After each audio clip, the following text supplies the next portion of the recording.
Assalamualaikum warahmatullahi wabarakatuh. Amin. Bisa melanjutkan lagi pengajian kita. Untuk video kali ini kita akan membahas tentang Kitabus Sholati. Setelah sebelumnya di video-video sebelumnya kita telah selesai membahas tentang Toharo.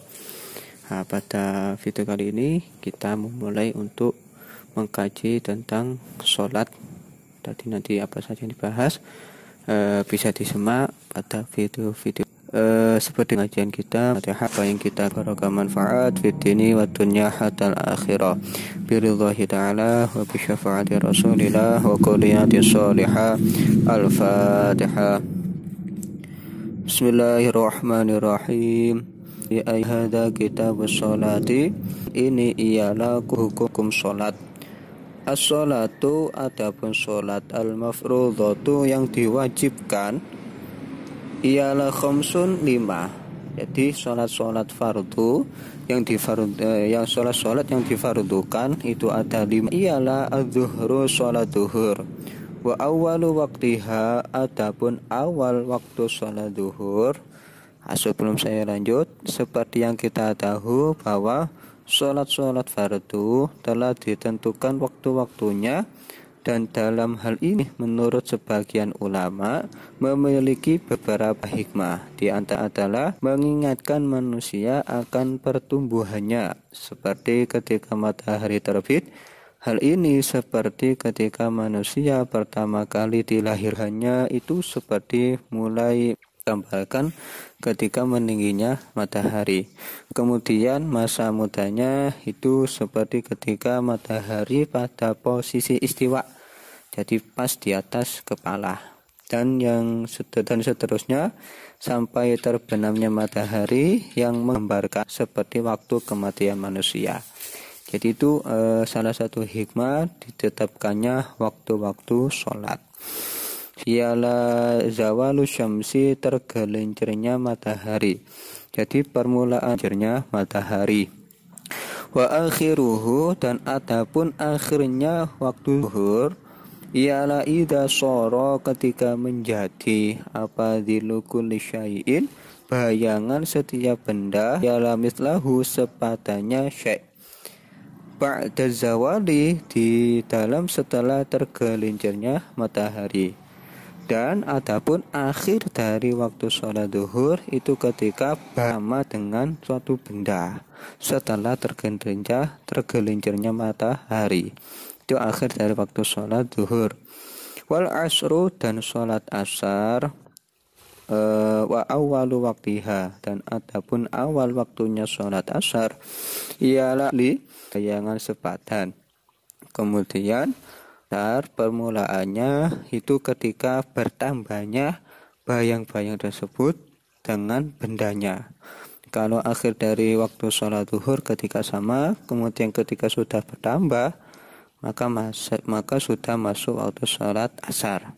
Wa akhiruhu, dan adapun akhirnya rida beberapa itu memiliki pembagian waktu lagi, seperti asar, tufar, jawas tidak makro, jawas makro, dan waktu tahrim. Lalu apa yang dikehendaki dari waktu-waktu tersebut? Jadi yang dikehendaki yakni dari segi keutamaan dan kecaman.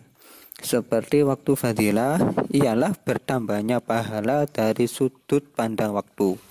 Jadi selain mendapatkan pahala sholat juga mendapatkan fadilah waktunya. Kemudian ada waktu ikhtiar, pahalanya di bawah waktu fadilah dengan sudut pandang yang sama. Jadi sudut pandang waktu mendapat pahala dalam segi waktu. Jadi yang mendapat pahala hanya segi ibadahnya, dari segi sholatnya. Kemudian ada waktu makruh, jawas makruh, ialah terdapat kecaman memandang. Ini sudah mepet-mepet habisnya waktu sholat asar. Kemudian waktu tahrim ialah terdapat dosa dengan sudut pandang yang sama. Bisa jadi waktu tahrim itu biasanya waktu yang tersisa tidak cukup untuk melaksanakan sholat. Jadi itu ada beberapa pembagian lagi pada di dalam sholat. Wa akhiruhu, dan adapun akhirnya waktu sholat asar fil ikhtiyari, dalam waktu ikhtiar, ialah ila dhilli mislaini, sampai bayangan 2 kali lipat bendanya. Wa fil jawazi, dan di dalam waktu jawas, ialah ila ghurubi syamsi, sampai terbenamnya matahari. Jadi itu akhir dari waktu sholat asar. Wal maghribu, dan sholat maghrib. Wa waktuha, adapun waktunya sholat maghrib, ialah wahidun 1. Kalau sholat asar tadi ada 5, kalau maghrib ada 1. Wahuwa, dan adapun wahidun, ialah ghurubus syamsi, terbenamnya matahari. Wabimi kedari ma, dan dengan kadarnya waktu, yu'adzinu, yang azan siapa orang, wa yatawaddau, dan wudu, wa yasturu, dan menutup aurat, wa yasturu, dan menutup siapa orang tersebut al-aurata, terhadap aurat, wa yuqimus sholata, dan melaksanakan sholat, wa yusolli, dan sholat siapa orang khamsa raka'atin, dengan 5 beberapa rakaat. Dikira-kiranya waktu sholat maghrib itu dikira-kirakan pada hal-hal tersebut. Sekiranya seseorang adzan, terus mengambil wudu, menutup aurat, terus mengingkomai seseorang, kemudian melaksanakan sholat 5 rakaat. Itu kira-kiranya waktunya sholat maghrib. Jadi sangat singkat. Wal isya'u, dan sholat isya, wa awwalu waktiha, dan adapun awal waktunya sholat isya, ialah idza ghobah, ketika hilang apa asyafaku mega al-ahmaru, yang merah.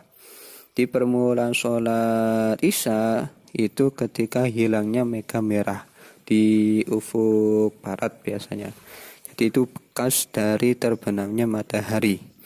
Wa akhiruhu, dan adapun akhirnya waktu salat isya fil ikhtiyari, dalam waktu ikhtiar, ialah ila thulutsil laili, sampai 1/3 malam. Wa fil jawazi, dan dalam waktu jawas, ialah ila tulu'il fajri, sampai terbitnya fajar atsani, yang kedua. Wa subuhu, dan sholat subuh, wa awwalu waktiha, dan adapun awal sholat subuh, ialah tulu'ul fajri, terbitnya fajar asani, yang kedua. Yang dimaksud fajar kedua adalah fajar sidik atau fajar sotik, yakni fajar yang memberikan kebenaran waktu subuh. Sedangkan kebalikan dari fajar sotik ialah fajar kadhib, yakni fajar yang bercahaya hanya permulaannya saja, kemudian gelap kembali dan menghilang. Wa akhiruhu, dan adapun akhirnya waktu sholat subuh fil ikhtiyari, dalam waktu ikhtiar, ialah ilal isfari, sampai remang-remang. Wa fil jawazi, dan dalam waktu jawas, ialah ila tulu'i syamsi, sampai terbitnya matahari.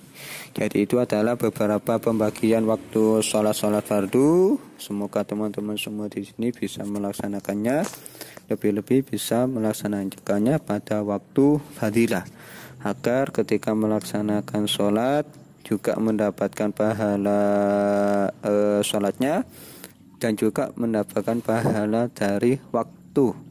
Biasanya kalau sholat fadilah itu dilaksanakan pada permulaan awal waktu. Mungkin sampai di sini kajian kita, semoga bermanfaat. Apabila ada salah kata, mohon maaf yang sebesar-besarnya. Wallahu muwaffiq ila aqwamit thoriq. Assalamualaikum warahmatullahi wabarakatuh.